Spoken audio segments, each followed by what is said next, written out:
సంస్కృత భాషను నేర్చుకోవడం వల్ల తెలుగుని తక్కువ చేసినట్టుగా లేకపోతే తెలుగు భాషపై దాడి జరుగుతున్నట్టుగా కొంతమంది భావనలో ఉంది. దాన్ని మీరు ఎలా చెప్తారు? రాకా గారి మాటల్లో తెలుసుకుందాం. వాస్తవానికి ఇట్లా మాట్లాడే వాళ్ళు హిపోక్రిట్స్.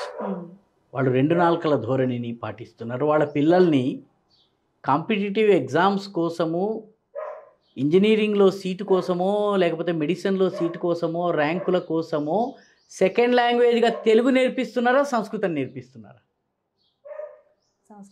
సంస్కృతం నేర్చుకున్నట్లయితే మార్కులు ఎక్కువ స్కోర్ చేయొచ్చును అని వాళ్ళు సంస్కృతం పిల్లలకి సెకండ్ లాంగ్వేజ్గా ఇంటర్మీడియట్లో, డిగ్రీలో నేర్పిస్తూ తెలుగు భాషకి సంస్కృతం వల్ల ఏదో ప్రమాదం వస్తుంది అని చెప్పి ఏదైతే అంటున్నారో, ఈ రెండు కూడా పరస్పర విరుద్ధాలు. అంటే స్కోరింగ్ కోసం సంస్కృతం కావాలి, కానీ సంస్కృతము మా హృదయాల్లోకి ప్రవేశించొద్దు, మేము తలుపులు మూసేసుకుంటాము. ఇది ఎక్కడి ధోరణి? ఇప్పుడు నేను మాట్లాడుతున్నటువంటి తెలుగు ఏదైతే ఉందో, ఈ తెలుగులో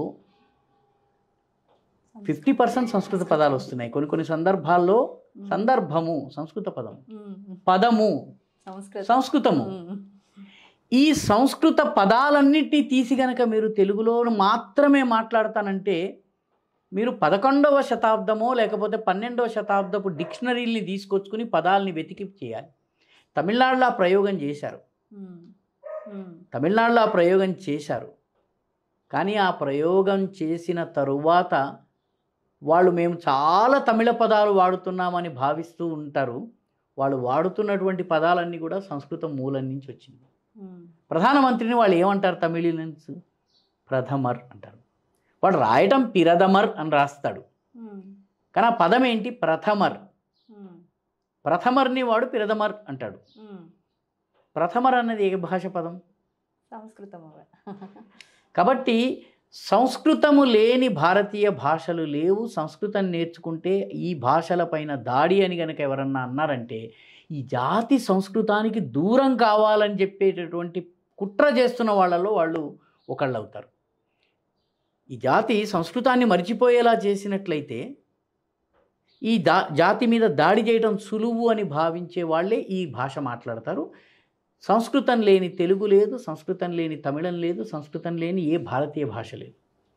ఇలా తెలుగు గురించి మాట్లాడే వాళ్ళు తమ పిల్లల్ని ఇంటర్మీడియట్లో సెకండ్ లాంగ్వేజ్గా తెలుగుని ఎందుకు ఇవ్వడం లేదు? ఈ ప్రశ్న వాళ్ళని అడగాల్సిన అవసరం ఉంది. అంటే ఇక్కడ రెండు నాలుకల ధోరణి వాళ్ళు పాటిస్తున్నారు. ఇది ఈ బూటకం కన్నా కూడాను మేము తెలుగు మీడియంలో చదివిస్తాము మా పిల్లల్ని, లేదా తెలుగు సెకండ్ లాంగ్వేజ్గా ఇప్పిస్తాం, రెండవ భాషగా తెలుగుని పెడతాము, మాకు సంస్కృతం వద్దు అని అంటున్నటువంటి వాళ్ళు అలా చేసినట్లయితే నేను వాళ్ళని అభినందిస్తాను. ఎందుకంటే తెలుగు నేర్చుకున్నా మీరు సంస్కృతానికే వెళ్తారు. ఇది వాస్తవానికి ఏంటంటే ఇది ఒక రేడియల్ రూట్ లాంటిది. ఓఆర్ఆర్ ఉంది కదండి, ఓఆర్ఆర్ లాంటిది. మీరు ఇక్కడి నుంచి ఓఆర్ఆర్ ఎక్కొచ్చు, ఓఆర్ఆర్ నుంచి ఇక్కడికి రావచ్చు. తెలుగు బాగా వస్తే సంస్కృతం వైపు రావచ్చు, సంస్కృతం బాగా వస్తే తెలుగు వైపు వెళ్ళొచ్చు. ఇది ఓఆర్ఆర్ యొక్క అప్రోచ్ రోడ్స్కి ఓఆర్ఆర్కి ఉన్నటువంటి సంబంధమే ఉంది. కాబట్టి ఒక భాష మరొక భాషని అంతం చేస్తుందని భావించినట్లయితే ఈ పాటికి ఇంగ్లీష్ మన తెలుగుని పూర్తిగా నాశనం చేసి ఉండాలి. ఇంగ్లీష్ పూర్తిగా నాశనం చేసి ఉండాలి.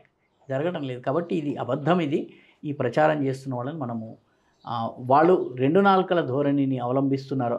ఒకటి లేనట్టయితే వాళ్ళు దేశద్రోహులై ఉండాలి.